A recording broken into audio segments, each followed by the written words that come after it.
Buenos días, compañeros. Vamos a hablar sobre retinopatía del prematuro.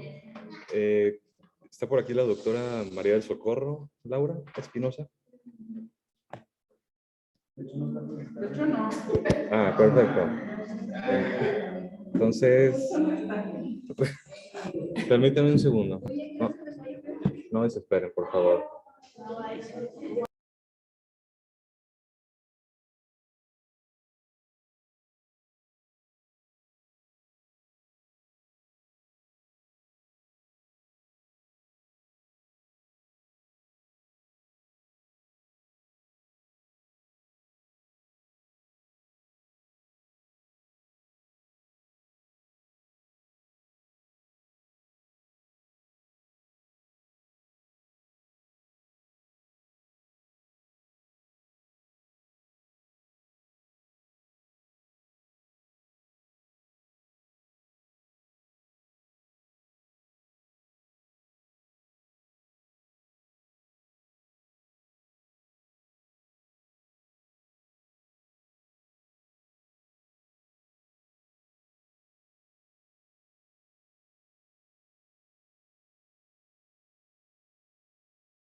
Buenos días, doctora.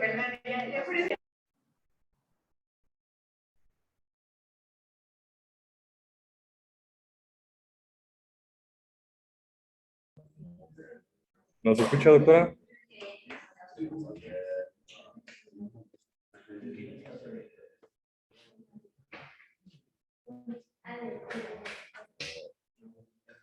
Bueno, buenos días. El día de hoy vamos a hablar sobre retinopatía del prematuro. Nos acompaña la doctora Laura Espinosa. La doctora es especialista en retina pediátrica. Bueno, primeramente, para hablar sobre retinopatía del prematuro, vamos a definir lo que es la enfermedad. Esto es una retinopatía que se presenta de manera bilateral. Ocurre en bebés prematuros tratados con concentraciones excesivamente altas de oxígeno y se caracteriza principalmente por una dilatación vascular, una proliferación, tortuosidad, edema y desprendimiento de retina ya en sus etapas finales. Eh, Vamos a encontrar también en ocasiones una masa fibrosa que puede ser como una membrana retrodental muy densa. Y también es importante recalcar que esta enfermedad puede tener el crecimiento del ojo y por lo tanto vamos a tener microftalmia y ceguera. Eh, Aquí es importante que les comente que es la principal causa de ceguera infantil de manera bilateral en países en vías de desarrollo, ya que la etiología pues, está directamente relacionada con las tasas de supervivencia en estos países. Bueno, voy a mencionar a dos principales doctores que creo han sido los básicos para mencionar sobre la retinopatía del prematuro, iniciando con el doctor Theodore Lasseter Terry, el cual describió por primera vez en el año de 1942 esta enfermedad, pero él no la llamó retinopatía del prematuro. Se llamó en ese momento un sobrecrecimiento fibroblástico de la túnica vascular persistente, esto es en bebés nacidos prematuramente, en el cual se describió una condición muy similar al retinoblastoma, pero pues infortunadamente el diagnóstico diferencial no lo podías establecer hasta el momento de realizar un examen patológico, es decir, posterior a que se extraiga el órgano. Entonces, pues había que sacarle el ojito y ya podíamos ver qué era. Bueno, el primer artículo que mencionó ese doctor describió 7 casos de lo que parecía ser una misma enfermedad, pero con diferentes estadios. Todos los pacientes tenían algo en común, eran prematuros. 6 de ellos pesaban alrededor de 1.500 gramos y solamente uno de ellos pesó normal, 3.400 gramos. Bueno, en este último paciente, el de 3.400 gramos, el doctor Terry no encontró un crecimiento retrolental, pero sí encontró hebras que van de la parte posterior del lente a la cabeza del nervio óptico y a la hora serrata, las cuales hacían una tracción del nervio óptico hacia dentro del ojo, causando pliegues en la retina. Y tampoco puede faltar que mencionemos al doctor Patz, quien probablemente sea el médico que, pues gracias a todas sus investigaciones, se han evitado más casos de ceguera. Este doctor es muy interesante cómo fue la historia, porque él observó que más de 20 bebés inicialmente habían desarrollado una fibroplasia retrolental después de recibir oxigenoterapia continua. Entonces, entre los años de 1940 y 1950, esto fue uno de los grandes misterios médicos de la posguerra. Fue cuando se empezó a tratar con oxigenoterapia a los bebés. Entonces el doctor Patz pues, planteó la hipótesis de que existía una correlación entre la alta tasa de ceguera y el uso de oxígeno puro para el tratamiento de los bebés prematuros. El doctor Patz inicialmente propuso hacer un estudio clínico para comprobar su hipótesis, pero bueno, pues por motivos éticos se la rechazaron. Entonces, aquí el temor de las instituciones era que se mataran los niños por falta de oxígeno, o sea, por provocarles anoxia para probar lo que el doctor Patz estaba planteando. Se les hacía una idea bastante descabellada, entonces, pues no le dieron dinero. Lo que tuvo que hacer el doctor fue pedir prestado dinero a su familia para así en el año de 1951 y 1953 poder realizar su estudio con el doctor Leroy Hood, el cual era un pediatra, en el cual, bueno, la mitad de los pacientes se les dio oxigenoterapia normal, es decir, a las tasas elevadas, y A la otra mitad solamente se les administró oxígeno si encontraban respiratoria. En este estudio pues se confirmó la sospecha del PAPS, ya que de los 12 bebés que se les administró oxígeno concentrado, pues todos quedaron ciegos. Y solamente uno de los que no se les administró, o sea, únicamente cuando fuera necesario, fue que terminó en ceguera. Entonces ahí fue como comprobaron la teoría de la retinopatía ocasionada por oxígeno. Bueno, en estudios recientes se ha postulado que la vascularización de la retina se realiza en dos fases. Una fase que es de manera precoz, en el cual se forman las arcadas vasculares principales, la cual se va a iniciar antes de la semana 14 de gestación y se va a completar aproximadamente a la semana 21 de gestación. Esta fase es independiente de factores angiogénicos, no importa si hay hipoxia o no. Y una fase tardía de angiogénesis, la cual va a ser la responsable de completar la vascularización retiniana. En esta fase es la cual podemos ver alterado, ya que esta sí se regula por factores angiogénicos. Pregunta de examen de Guatemala.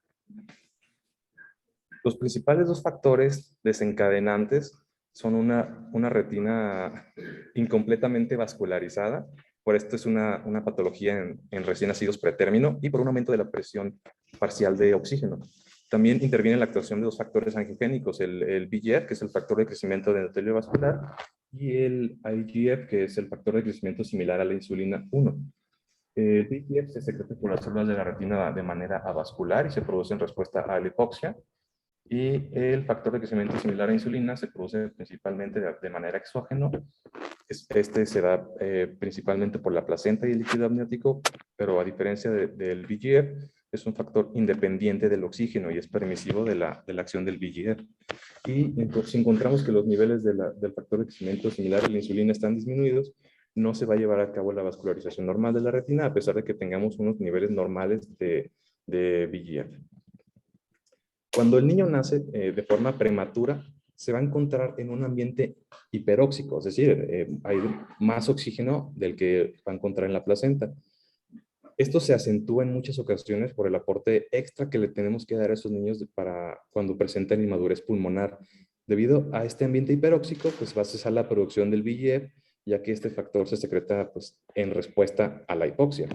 Por otro lado, también va a disminuir los niveles del IGF, que es el similar a la insulina, dado que el aporte pues, era de manera exógena por la placenta. Todo esto va a provocar que se detenga la vascularización de la retina y algunos de los vasos que ya se llegaron a formar se van a terminar obliterando.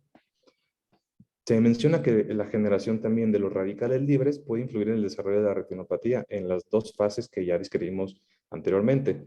Los radicales libres pueden llegar a donar o quitar electrones a otras moléculas y esto puede llegar a dañar químicamente las estructuras. Entonces, esta es otra de las teorías que pueden llegar a afectar para la formación de la retinopatía del prematuro. Bien. Lo más importante, la administración de oxígeno. Sabemos que es vital. Esto se descubrió hace más de 200 años y ha sido el tratamiento que más se le ha administrado a los recién nacidos a nivel de todo el mundo.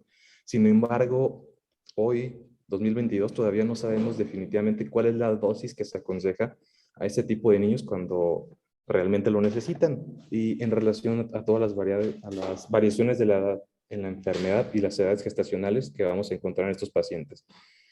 Pero bueno, no sabemos cuánto, pero lo que sí sabemos es que demasiado oxígeno va a lesionar la retina.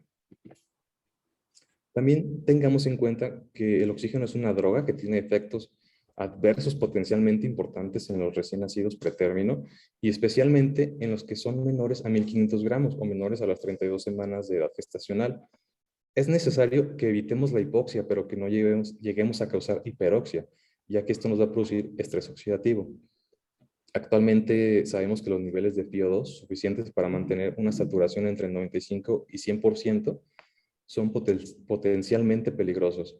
Además, los episodios reiterados de hiperoxia y hipoxia van a producir alteración del tono vascular en los recién nacidos inmaduros. Entonces, Una de las cosas que es importante, o sea, sí es la presión parcial de oxígeno, pero lo que nos afecta más van a ser los cambios súbitos. Esto lo vamos a encontrar, se menciona en la literatura, pacientes que en la noche les suben el oxígeno para que no les dé miedo, a los internos residentes, les suben al 100%, o sea, para llevar una saturación de 100%, y en la mañana que llega el de base le va a volver a bajar porque pues sabe que está mal, y ese tipo de cambios son los que van a estar dañando. Durante los últimos años, varios estudios han sugerido que la saturación, entre comillas, llamada fisiológicamente normal, en los recién nacidos sanos, es decir, los totalmente a término, es demasiado elevada para los niños prematuros o los pretérminos.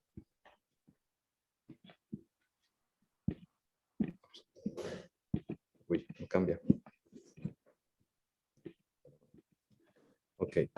Esos son los valores actualmente recomendados en la mayoría de los consensos. Como les digo, no hay uno que sea totalmente establecido para todo el mundo, pero la mayoría mencionan que en pesos menores de 1.200 gramos o menores de 32 semanas, tenemos que manejar cifras entre 88 al 92% de saturación. Y para mayores de 1.200 gramos o mayores a 32 semanas, las cifras recomendadas van a tenerlos entre 88 y 94% de saturación.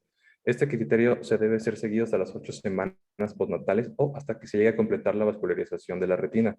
En casos de pacientes con displasia broncopulmonar, el nivel de saturación indicado es un poquito más, es entre el 92 al 94, pero no superando en ninguno de todos los casos estos valores, hasta que ya encontremos completada la vascularización de la retina. El descenso tampoco puede ser de manera súbita, como les mencioné anteriormente, pues los cambios bruscos son los que nos están afectando.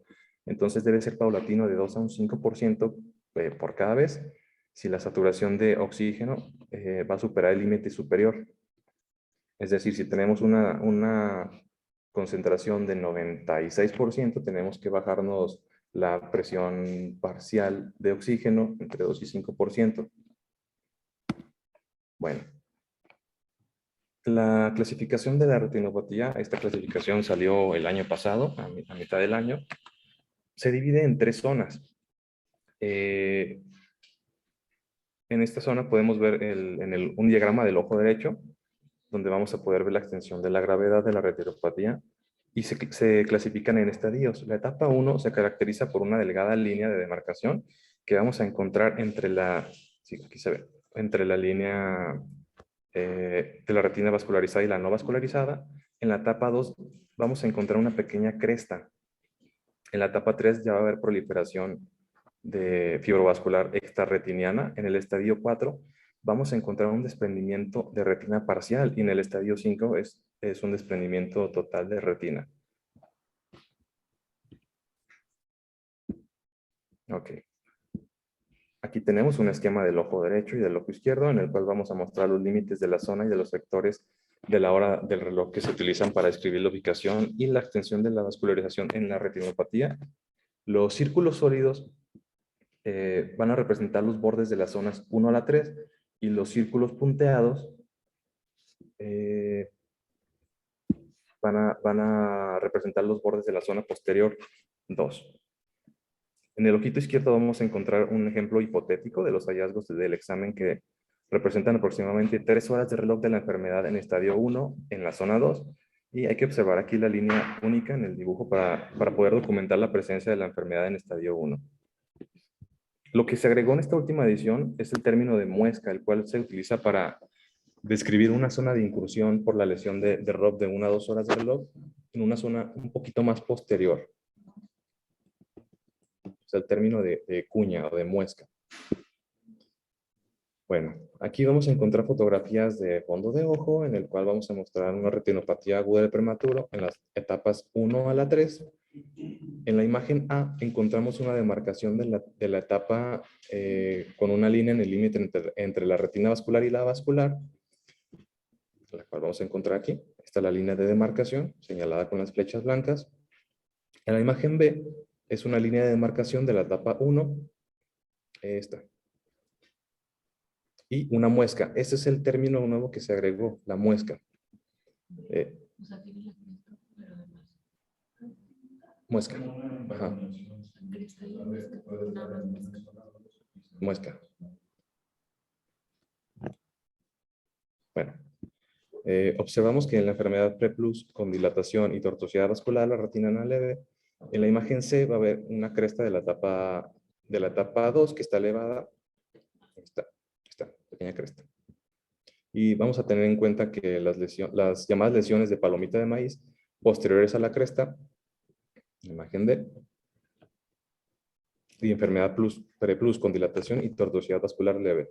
En la imagen E vamos a encontrar un estadio 3 con neovascularización extrarretiniana, y en la imagen F vamos a encontrar un ojo con enfermedad en etapa 2 y etapa 3. O sea, son las dos, etapa 2 y etapa 3. Entonces, lo que aquí se considera es el mayor alcance. Entonces, lo clasificaremos como una etapa 3.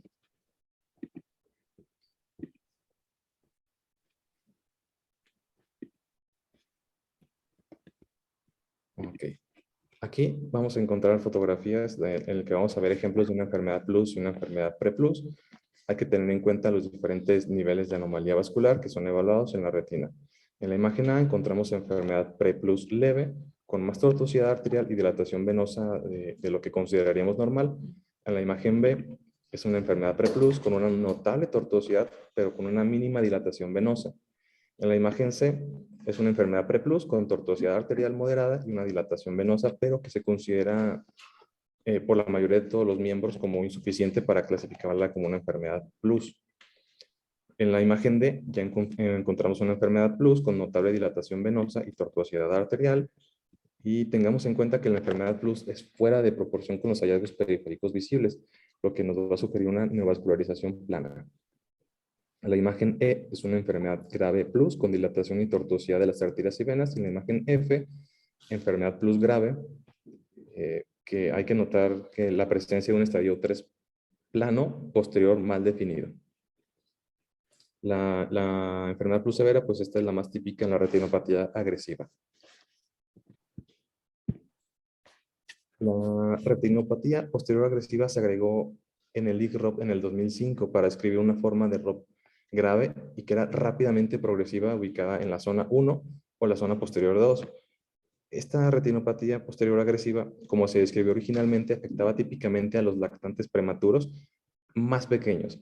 Sin embargo, también se reconoce que cada vez en bebés prematuros más grandes, y se va a encontrar más allá de la retina posterior. O sea, es lo más característico, pero no solamente es en los más pequeños. Por lo tanto, debido a las características diagnósticas clave de este fenotipo, perdón, me moví.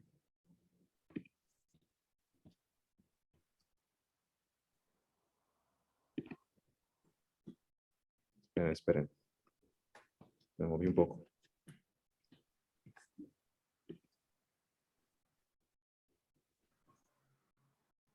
Ya. Las características diagnósticas clave de este fenotipo son el ritmo de la enfermedad y la aparición de las anomalías vasculares, pero no es la ubicación de la enfermedad. El comité recomienda el uso del nuevo término de retinopatía agresiva del prematuro, AROP, para reemplazar el término de ROP agresiva posterior. Bueno, el desprendimiento de retina en la etapa 4 y 5, las etapas pues se van a dividir en 4A, 4B. La 4A es con una fobia adherida, la 4B hay un desprendimiento ya de la fobia, y en la etapa 5 pues este es total. Aquí en las siguientes imágenes pues encontramos fotografías de fondo de ojo. Vamos a encontrar en estadio 4A, en la retina temporal, la tracción de la neovascularización extrarretiniana nos va a conducir a una elevación de la retina, la cual se va a marcar con los puntitos blancos. Esto pues se va a encontrar con la oftalmoscopía indirecta. Y las subcategorías del estadio 5, que es el 5A, 5B y 5C, va a sugerir un 5A, sugiere un desprendimiento en embudo. En el 5B ya no vamos a poder ver el disco óptico debido al tejido fibrovascular, y en la etapa 5C vamos a encontrar ya cambios en el segmento anterior. Es exactamente lo mismo que en el 5B, pero ya encontramos cambios en el segmento anterior, es decir, hundimiento marcado de la cámara anterior, adherencias iridocorneolenticulares, opacificación corneal, lo cual pues ya nos sugiere una configuración en un embudo cerrado. La reactivación se observa con mayor frecuencia después del tratamiento con anti-VEGF que después de la regresión espontánea. Y rara vez, por no decir que casi nunca, lo vamos a encontrar después de la fotocoagulación completa con láser. La reactivación pues, puede llegar a ocurrir después de una regresión completa o incompleta, eso no importa realmente, aunque el intervalo máximo hasta que se desconozca la reactivación, después de la inyección del anti-VEGF, nos sugiere que puede ser entre las 37 y las 60 semanas de edad postmenstrual. Sin embargo, pues esto se puede llegar a ver afectado por la elección y la dosis del agente antiangiogénico que utilicemos. Y puede ocurrir un poquito más tarde si llegamos a reintervenir con inyecciones y no con láser. Bueno, para realizar un tamizaje, la mayoría de las guías clínicas tienden a la detección temprana de la ROP. Todas indican iniciar entre la 4 o la sexta semana de edad postnatal. Sin embargo, en los recién nacidos con una edad gestacional bastante inmadura, que sea menor a 24 semanas, pues este periodo va a ser muy precoz y al contrario, si son mayores a las 32 semanas, pues ya va a ser un tiempo bastante tardío. Entonces, el enfoque propuesto por Reynolds and Coles toma en cuenta la edad gestacional del recién nacido para iniciar la detección. Según el estudio que este doctor realizó, el 99% de todas las retinopatías severas ocurren después de las 31 semanas de edad postmenstrual o posterior a las 4 semanas postnatales, por lo cual el primer examen ocular pues lo tenemos que realizar a las 31 semanas de edad, en edad gestacional menor a 27 semanas y en los mayores a 27 semanas a las 4 semanas posteriores al nacimiento. Las guías recientemente formuladas por la Academia Americana de Pediatría y la Academia Americana de Oftalmología van a hacer mención en el inicio de la detección basado en la edad postmenstrual y no tanto en la edad gestacional, debido a que el inicio de la retinopatía severa se correlaciona mejor con esto que con la edad cronológica gestacional que todo el mundo utilizamos. ¿Con qué frecuencia tenemos que realizarlo? Bueno, esto depende de la etapa o la zona de la retinopatía del prematuro. Considera siempre optimizar el número y la frecuencia de los exámenes oculares realizados por el oftalmólogo. En los pacientes que encontramos una vascularización inmadura en etapa 1 o 2, que están en zonas 2 o 3, el examen se puede efectuar cada 2 semanas. Sin embargo, cuando la vascularización es de manera inmadura o se encuentra en zona 1 o en etapas más avanzadas, por ejemplo, etapa 2 o 3, el examen debe ser de manera semanal o incluso 2 veces a la semana. Y si es en etapa 1 o 2 de la retinopatía en zona 3, que ya se trató con láser o con un anti-VEGF, puede ser igual cada 2 o 3 semanas.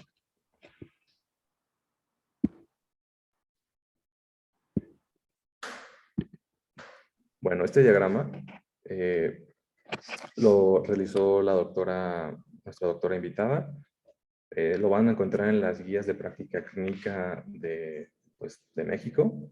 Esta es del 2010, en el cual pues ya podemos encontrar que no hay cambios bastante drásticos en relación con el año 2010 a la fecha, más que las revisiones en el que anteriormente pues no se permitía el uso de los anti-VEGFs como un tratamiento, únicamente mencionaban el uso de terapia con láser.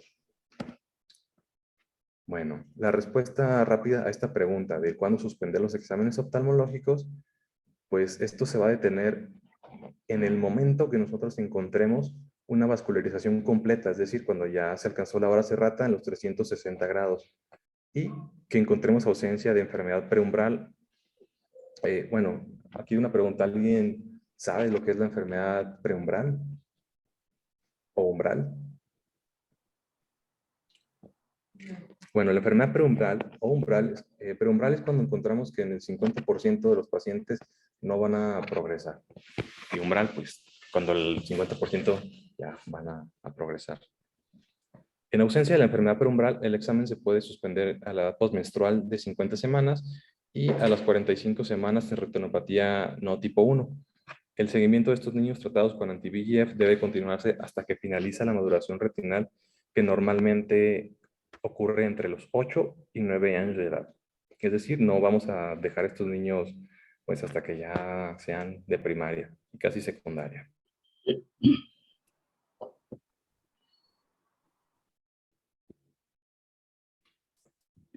Bueno, cuando encontramos que ya la vascularización alcanzó la zona 3, pues ya podemos recomendar la suspensión del examen, ya que pues se ha demostrado que el riesgo de un resultado adverso es bastante improbable. Los tratamientos, pues el objetivo de la cirugía para la retinopatía es detener la proliferación de los vasos sanguíneos anómalos. Pero pues lo que se busca aquí es concentrar el tratamiento en la retina periférica para que podamos preservar la retina central, que es donde realmente nos interesa más la visión. La cirugía consiste en la creación de cicatrices en la retina periférica para que ya no proliferen los vasos anómalos y podamos evitar la extensión sobre ella. Dado que este tratamiento pues, se concentra en la periferia, se crean cicatrices y en estas zonas pues evidentemente vamos a perder un cierto grado de visión periférica que pues no vamos a poder recuperar. Sin embargo, al preservar la retina central, el ojo aún se va a poder valer por sí mismo, como si no hubiera pasado nada. Hace 30 años, esta terapia, la crioterapia, fue el primer tratamiento que resultó ser muy efectivo para el tratamiento de la retinopatía umbral o severa. Esta consiste en quemaduras por frío del espesor total de la retina vascular de manera inmadura. Y posteriormente algunos investigadores observaron que el tratamiento de umbral con fotocoagulación con láser pues tenía unos resultados que eran iguales o incluso mejores y pues tenía mucho menos dolor, mucha menos inflamación. Entonces fue por eso que la crioterapia cada vez fue dejándose más en desuso.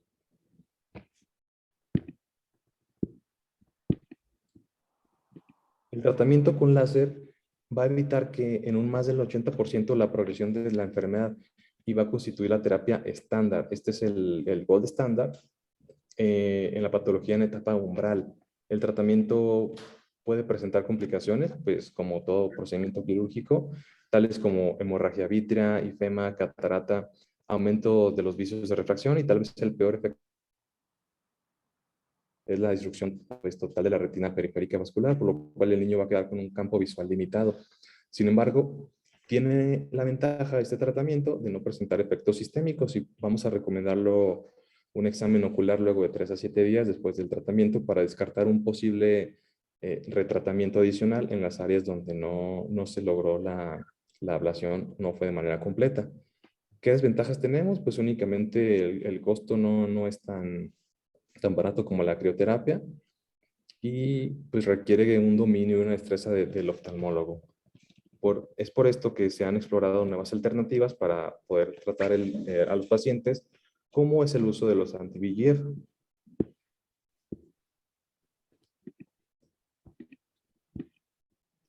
Bueno, el uso de los medicamentos inhibidores del VEGF ha mostrado resultados bastante alentadores como tratamiento de la ROP umbral, de manera umbral, ya sea como una monoterapia o bien como un coadyuvante a la fotocoagulación con láser. En la patogénesis del ROP, la fase 2 se va a caracterizar por un aumento de los niveles circulantes del VEGF, el cual va a estimular la vasoproliferación. Esta es pues una de las características de la retinopatía severa. Y al utilizar los medicamentos anti-VEGF se va a bloquear o se va a inhibir de manera completa la producción de este mediador y por ende pues vamos a evitar la formación de nuevos vasos sanguíneos. Actualmente utilizamos 4 principales anti-VEGF, el bevacizumab, que es el Avastin, el ranibizumab, Lucentis, el pegaptanib, que es el Macugen, y el aflibercept, que es un VEGF trap. El más utilizado en los niños prematuros y del que disponemos con pues, mayor experiencia, aunque no está aprobado por la FDA, pues es el bevacizumab. Este es un anticuerpo monoclonal recombinante humanizado cuyo mecanismo de acción se basa en la unión y en la consiguiente neutralización de los VEGF. Ha sido aprobado por la FDA, pero para cáncer. Nunca ha sido aprobado de manera oftalmológica, pero pues este es off-label el uso. En el año 2011 se publicó el primer estudio prospectivo multicéntrico en una población de 150 pacientes prematuros, en el cual comparó la eficacia del bevacizumab versus la fotocoagulación con láser en la etapa 3+. Este ensayo clínico mostró como resultado una recurrencia de un 4%, es decir, 6 de 140 ojos en el grupo tratado con Avastin como monoterapia y un 22%, es decir, 32 de 146 ojos en el grupo tratado con láser. Se concluyó en este estudio que el Avastin intravítrea comparado con láser mostró beneficios significativos en la detención de la enfermedad en la zona 1, pero no en la zona 2 posterior. Por el bajo número de pacientes, este estudio pues, no logró evaluar la seguridad del tratamiento. Y el seguimiento de corte mostró a los 2 años y medio de evolución que los prematuros tratados con Avastin llegaron a presentar miopía severa solamente en el 1.7% de los casos versus el 36.4% de los pacientes que se trató con láser.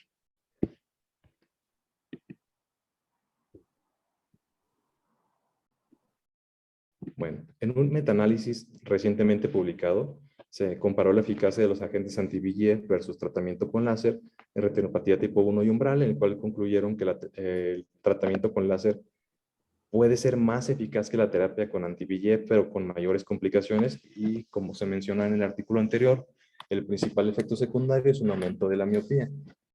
El tratamiento con Avastin no está exento de complicaciones. Vamos a poder encontrar hemorragia vítrea, ifema, endoftalmitis, desprendimientos de retina, cataratas. Ese es el menor, es en el 1% de los pacientes. Y una recurrencia de la angiogénesis y posiblemente el efecto más crítico e importante, pues es la disminución de los niveles séricos de VEGF que son importantes en el desarrollo en diversos órganos. Recordemos que estos pacientes están en crecimiento, son bebés por lo general, o sea, no los tratamos con anti-VEGF cuando ya tienen 3, 4 años, sino son en el primer año de vida, los primeros meses. Entonces, es bastante importante que tomemos en cuenta que sí vamos a encontrar efectos sistémicos.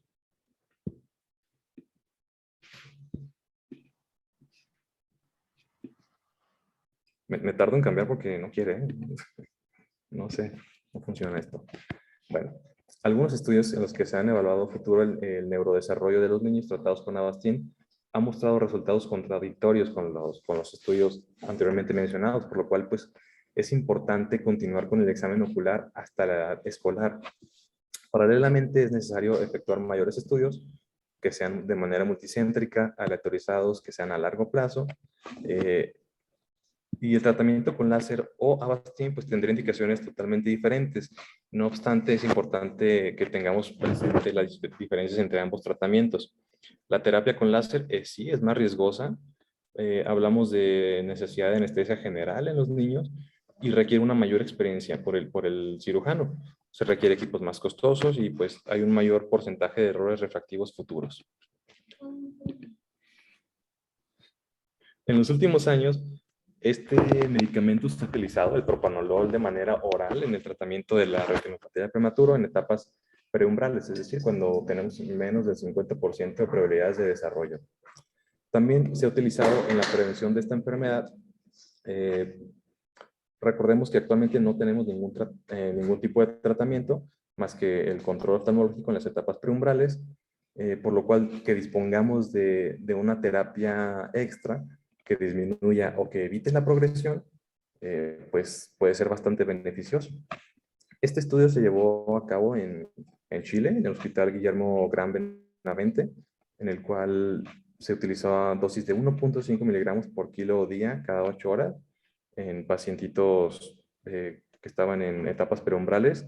El problema es que únicamente eran 62 pacientes menores a 32 semanas, por lo cual, pues, no es un estudio que podamos tomar tanto en cuenta, pero sí nos mostró unos resultados bastante alentadores, en el cual en el grupo con que se le administró propanolol, únicamente 3 prematuros, es decir, el 9.7% de los pacientes requirieron posteriormente un tratamiento con láser o con Avastin, en comparación con el grupo de control, que eran 45.2% o 14 pacientes, pues sí requirieron algún tipo de terapia después.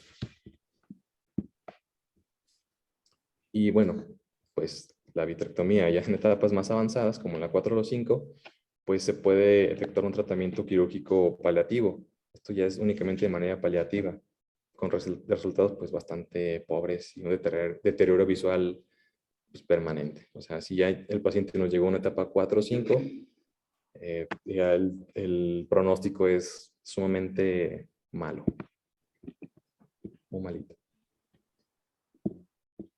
Esperen, no quiere cambiar. Y como conclusión tenemos que tomar en cuenta esto.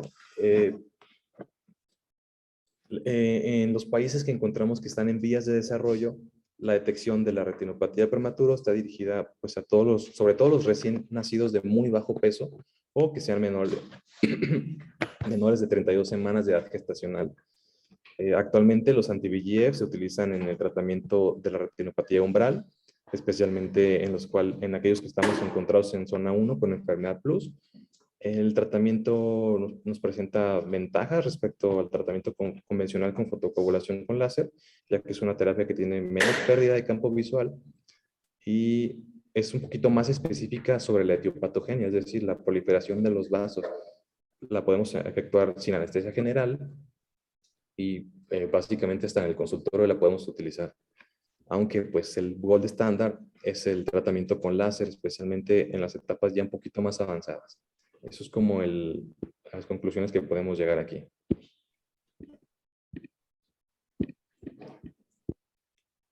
Bueno, todas estas observaciones que hemos hecho aquí nos han demostrado que en muchos de los casos es más importante que lo que vemos en la práctica habitual, pues es lo que no llegamos a ver. Bueno, pues esto lo vamos a aplicar nosotros en los niños en las salas de parto, sobre todo en las UCINes, donde todo el mundo pues no sabe qué hacer con el oxígeno. Pero pues es lo que nos va a dañar. Y pues le voy a dar la palabra a la doctora Laura. Doctora, ¿está por ahí? Hola, sí, buenos días. Buenos días, doctora. ¿Me escuchan? Sí, doctora. Ok. Gracias. Pues, muy bien tu plática. Hay hay algunos términos que me gustaría que como los puntualizaran, como dijiste, como dijiste de la enfermedad umbral, que en la actualidad es, ¿cómo se llama? Como que sí se dio como sobreentendido, pero no está como muy bien explicado en lo que es la clasificación, porque nos habla de cuándo es cuando vamos a tratar un paciente. Ahí nada más dice estadio 1, estadio 2, estadio 3, pero nunca te dice la dimensión.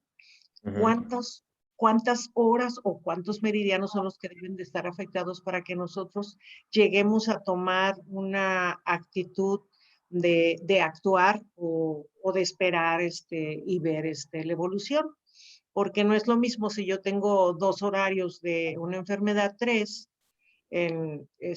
independientemente si es la zona 1, la zona 2 o la zona 3, o si son 5 horarios continuos o discontinuos, que son los que nos van a decir, haz algo, porque la enfermedad no la vas a poder controlar después. Entonces, por eso las definiciones que en las primeras clasificaciones se dio de lo que era una enfermedad preumbral y umbral son importantes para determinar el momento en el que vamos a actuar. A mí personalmente no me gusta actuar cuando yo tengo nada más un estadio 2, sino yo me espero a que empiecen a ver los popcorns o los nidos de neovasos, aunque no tenga una gran extensión de estadio 3, pero sobre todo en las zonas muy posteriores es cuando me gusta tratar a los pacientes. Y en lo otro, en lo que yo puntualizo y que pues gracias a Dios en el 2010 nos dejaron meter ahí en la grafiquita en la que íbamos, en la que hicimos un seguimiento, el diagrama que tú pasaste, ahí me aceptaron que empezáramos a revisar a los pacientes a la semana 3, y no como la literatura lo decía que a la semana 4. Ahí nos aceptaron, a pesar de que en la literatura no decía que en la semana 3, sino en la 4. Los japoneses, la verdad es que nos llevaban la delantera en muchas cosas. Ellos fueron los primeros en definir lo que era una enfermedad umbral. Lo que era una enfermedad rápida. Ellos le llamaron, por primera vez la describieron hace muchos años, la enfermedad rápida. Y ellos la describieron con lo primero que vieron es que había una reabsorción capilar. Esa reabsorción capilar, pues ustedes ya la vieron muy bonita, que se define muy bien en la fluoresceinoangiografía. Y luego de la reabsorción capilar empezaron a ver las comunicaciones arteriovenosas. Y ese era el estadio, la reabsorción capilar era el estadio 1, la comunicación arteriovenosa era el estadio 2 y la proliferación plana el estadio 3. Esa es de una rápida, que los japoneses lo describieron por primera vez. Y esa, si nosotros tenemos niños muy pequeñitos, la vamos a encontrar a partir de la semana 30 aproximadamente ya corregida. Por eso la insistencia en revisar a los pacientes. Si tengo 27 semanas de gestación al nacer, velos a la semana 30. No te esperes a la semana 31 como dice la literatura. Y si yo tengo un niño de 26 semanas, espérate a la semana 30, porque sí, efectivamente, un día antes o 2 días antes, nosotros ya podemos empezar a ver la enfermedad agresiva posterior, que son a las que más miedo hay que tenerles y son las que nos van a dar ceguera en un porcentaje muy alto si no las tratamos a tiempo y si no somos agresivos con ellos. Entonces, concluyendo, yo les sugiero niños menores de 27 semanas, verlos a la semana 30 corregida. Y niños mayores de 27 semanas, verlos a la semana, a la tercera semana de vida, un día o 2 días antes de que las cumplan. Como ven ahí dice que si el niño tuvo 33 semanas, verlos a las 2 semanas. La verdad es que nunca he visto una retinopatía tan rápida, bueno, pero pues ahí no les pasa nada que yo vea al niño a las 2 semanas. O sea, pero si me espero a ver a la semana 4, como dice la literatura, ahí sí es cuando puedo yo encontrar problemas serios. Y en lo que se refiere al tratamiento, la realidad es que, pues sí, yo también estoy de acuerdo, es mucho más sencillo tratar a los pacientes con anticuerpos monoclonales. Es una delicia la evolución. Un porcentaje muy alto no llegan a requerir ningún otro tratamiento como pudieran llegar a pensar algunas personas. Y generalmente con una sola dosis de antiangiogénico tenemos buenos resultados. Algunas veces tenemos que aplicar 2 o 3 veces el antiangiogénico. Con el Avastin, yo tuve muy buenos resultados cuando estuve trabajando en el centro médico. Comprábamos un frasco de Avastin y lo dividíamos para muchos pacientes. Y la dosis será un poquito más alta que la que yo ahora en la actualidad uso, pero con muy buenos resultados. Y nunca tuve complicaciones de ningún otro tipo. Sí llegué a tener algunos pacientes que así que contado con las manos y me sobran dedos, que llegan a necesitar láser porque tuvo una reactivación y pues ya no les podemos poner más de 2 dosis, de 3 dosis es rarísimo. Entonces, para aplicar láser, generalmente tenían una muy buena respuesta al Avastin, pero cuando nos lo prohibieron, pues empezamos a usar el Lucentis y el Lucentis tiene muy buenos resultados. Se supone que entre el Lucentis y otro tipo de antiangiogénicos, nosotros tenemos la ventaja que tiene un poquito de mejor respuesta. Eso es lo que dice la literatura. Yo no les puedo decir más porque solamente una vez llegué a usar otro antiangiogénico, pero la mayoría de las veces, desde que nos prohibieron el Avastin, uso Lucentis. Y en una ámpula, un vial, yo lo divido en 4 y me alcanza para 2 pacientes. perfectamente y nunca tengo que hacer paracentesis de la cámara anterior y tiene muy buenos resultados. Con el Lucentis sí, con las dosis bajas, o sea, que usa esta doctora de Canadá, que fue la que nos sugirió que usáramos dosis diluidas, o menor cantidad de miligramos en la aplicación, con muy buenos resultados. Pues a veces sí he visto que he tenido que aplicar más de una dosis, o sea, 2 dosis en un mayor número de pacientes, pero igual tiene muy buena respuesta. Y en lo que se refiere al láser, pues pues sí, si vamos a dar láser hay que darlo bien y hay que darlo en toda la retina vascular, en toda, no nos vayamos nada más a la zona de actividad, porque acuérdense que toda esa retina que no tiene vasos va a dar hipoxia y a lo mejor en este momento no voy a tener el problema, lo voy a tener después, cuando el niño ya no se deja revisar. Cuando es bebé, pues lo obligamos porque lo sujetamos. Pero cuando está más grande es muy difícil y muy traumático para revisar un bebé si nosotros no dimos un buen láser y le dejamos retina sin tratar. Y pues la otra, la desventaja de los antiangiogénicos es que a veces se tardan en madurar, así como actúa para los vasos, para los vasos anormales, también actúa para los vasos normales. Entonces detiene algunas veces el crecimiento y el desarrollo de los vasos normales. Hay ocasiones en que tenemos que verlos pues todo el primer año de vida y pues si es traumático estarlos viendo,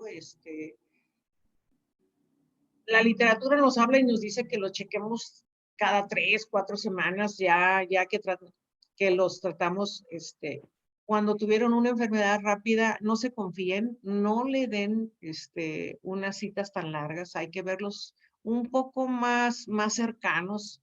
Yo lo que hago a veces los veo, si ya veo que no tiene nadie de actividad, lo veo a los 10 días, y si veo que se mantiene sin actividad, entonces ya me extiendo y lo doy a 2 semanas, pero nunca me espero a verlos un mes o me siento con mucha desconfianza. Prefiero, ¿cómo se llama? Exagerar a después arrepentirme, porque después ya no regreso un ojo a lo normal.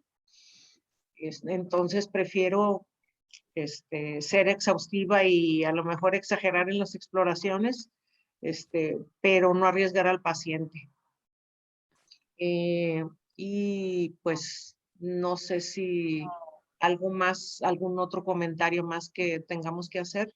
En la enfermedad plus, sí, la enfermedad plus, anteriormente se llamaba incompetencia vascular y pues yo pienso que era un muy buen nombre porque realmente esa tortuosidad y esa dilatación vascular se presenta porque los vasos son incompetentes.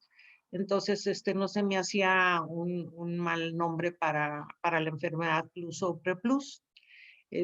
Y muchas veces no tenemos que esperarnos a tener esa tortuosidad y esa dilatación como la vemos en las imágenes, porque a lo mejor vamos a arriesgar, ¿cómo se llama?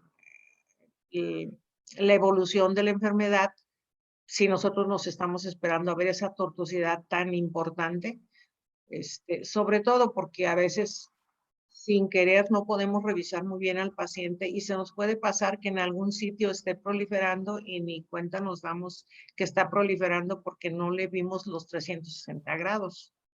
Entonces, en cuanto empiecen a ver una enfermedad preplus, pues pónganle más cuidado.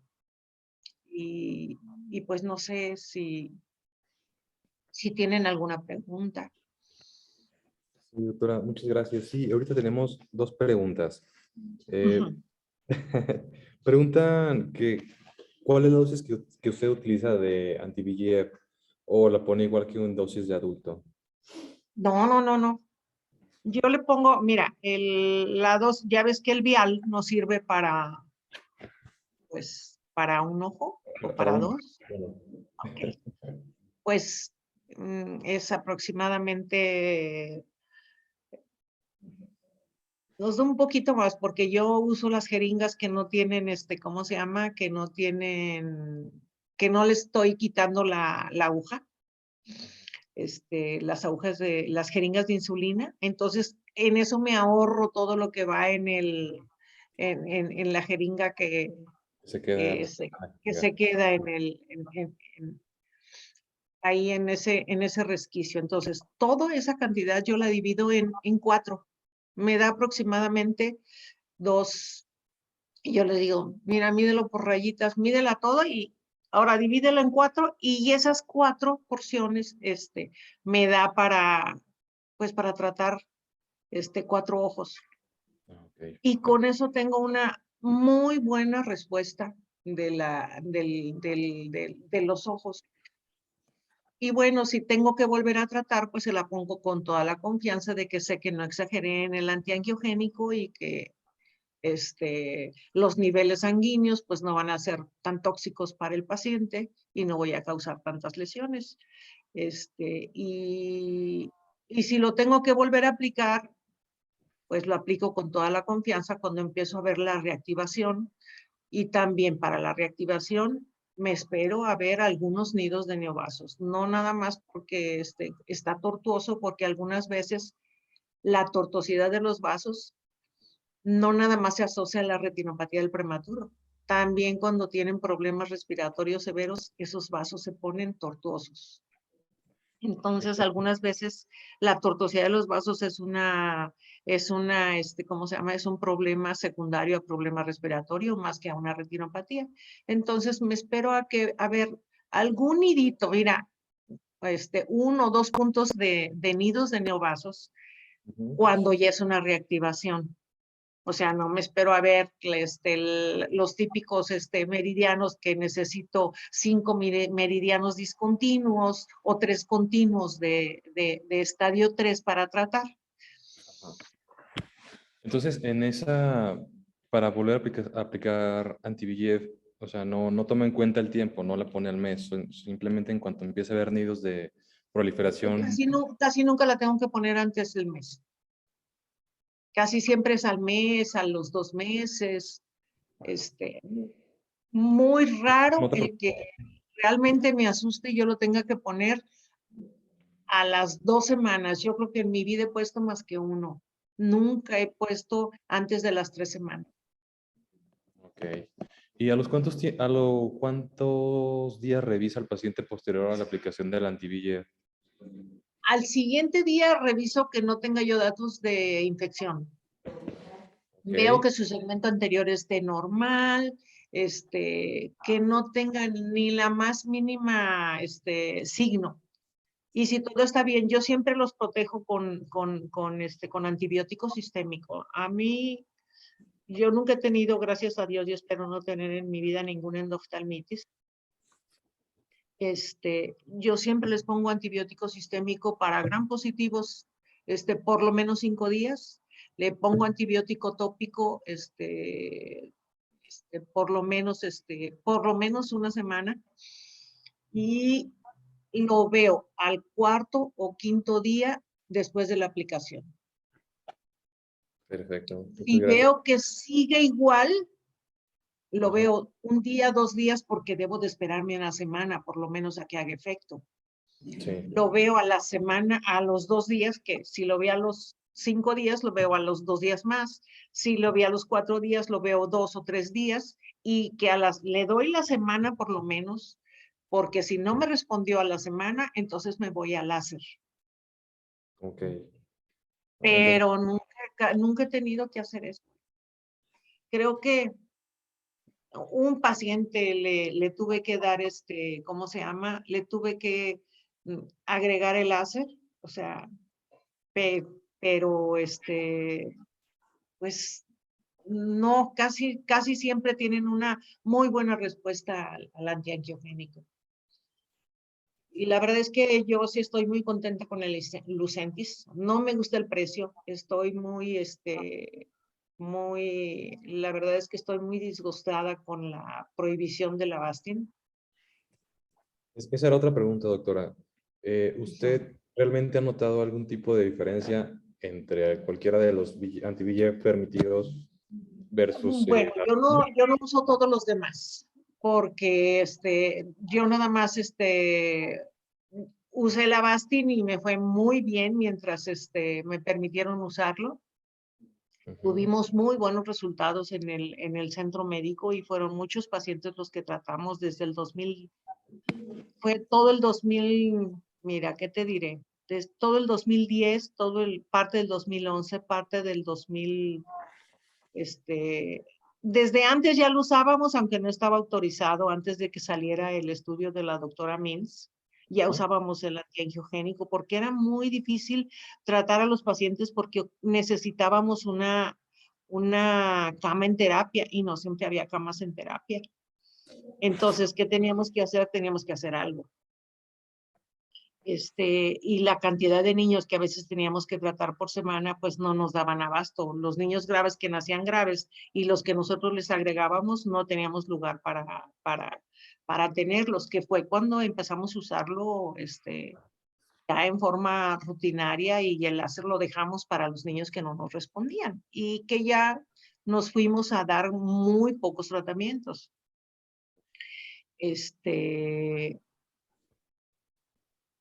Y después, cuando empezamos con el Lucentis, pues también muy buenos resultados.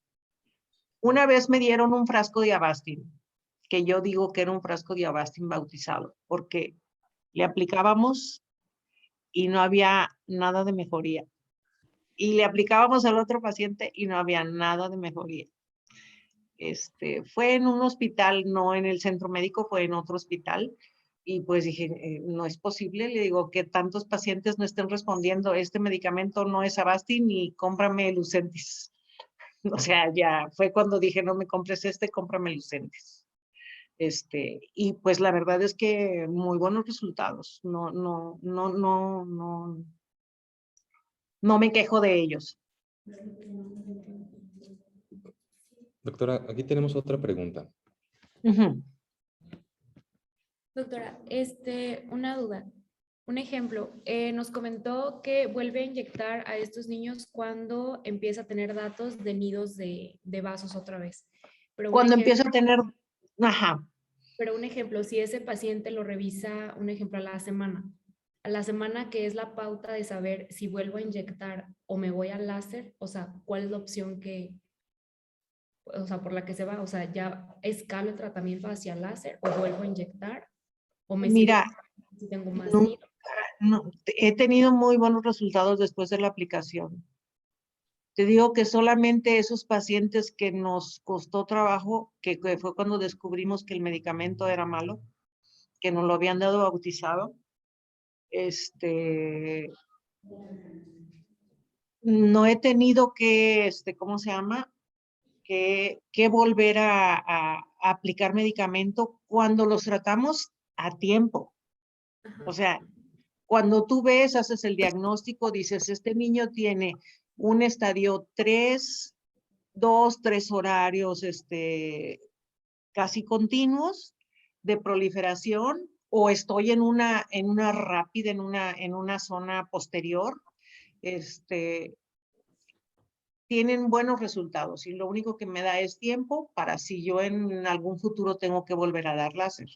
Pero cuando me hablaron y ya tenía una retinopatía, un estadio 3 francamente definido y eran más de 3, 4 horas, pues primero les pongo el Avastin y a la semana les estamos dando láser o a los 5 días. Eso me pasaba con los pacientes del ISSSTE, porque ya los veía tarde y luego del antiangiogénico, a veces teníamos que ir hasta la vitrectomía, pero también íbamos detrás de ellos ya cuando estábamos viendo que no había respuesta. Pero si tú tratas a un paciente a tiempo, le va muy bien. Siempre le va a ir bien si tú lo tratas a tiempo. Okay. Gracias, doctora. Muchas gracias, doctora. Otra pregunta, que es un tema muy interesante. Preguntan que cuáles son los parámetros que usted utiliza para láser. Porque, bueno, pues no hemos visto muchos. Sí, sí, no, ya ves que en la literatura te hablan de que de 200 hasta 300 miliwatts, nunca se suban más de 100. Váyanse, empiecen con 70, 80, cuando vean que pinta. Ya. Ok, dicen, oiga doctora, pero no pinta, pues entonces revisa tu graduación, porque a lo mejor no te estás enfocando y por eso no está pintando. Ok, entonces, 100, 120, rara vez me subo a 150, 170, o sea, casi siempre me voy, trato de estar en el rango del 100, del 90, 120 de los miliwatts, del poder del láser. ¿Y Y el a spot mí, afecta, doctora? ¿El tamaño del spot eh, se afecta o...? el más grande que se pueda, Ok, y siempre, nunca invado la retina vascular, solamente es retina avascular. Cuando tú tocas la retina vascular o tocas la membrana, esta se puede contraer y te puede dar problemas. O sea, vete en el puro borde de la retina avascular. De bien. ahí hasta la hora cerrada.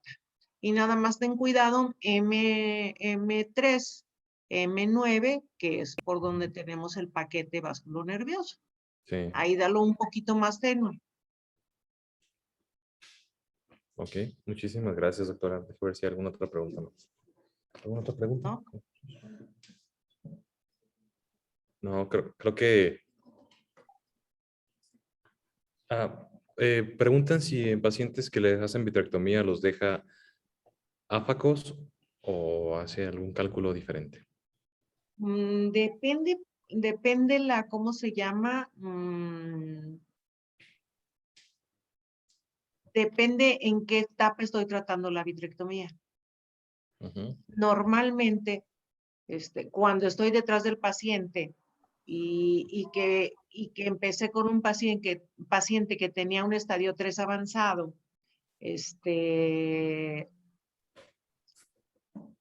y tengo apenas un estadio 4,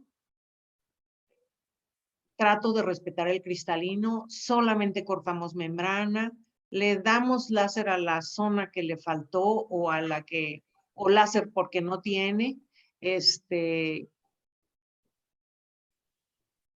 cristalino, si tú lo respetas, le vas a evitar muchos problemas. Procura no tocarlo y procura no excederte en el láser. Y tratar de dar un láser con diodo y no con ¿cómo se llama? Y no con argón. Porque si das con argón es más probable que tengan ¿cómo se llama? Después cataratas cuando damos una gran cantidad de disparos. Porque hay ocasiones en que tenemos que dar pues hasta 3,000 disparos. Ok, pues muchísimas gracias, doctora. La verdad que creo que dejó todo bastante más claro. Creo que ya no hay preguntas. No, Ok, pues gracias. pues Hasta muchísimas luego. gracias. Gracias. Les bendiga. Bye bye. Muchas gracias, doctora. Ok, hasta luego. Bye. Podía- ¿Qué pasó?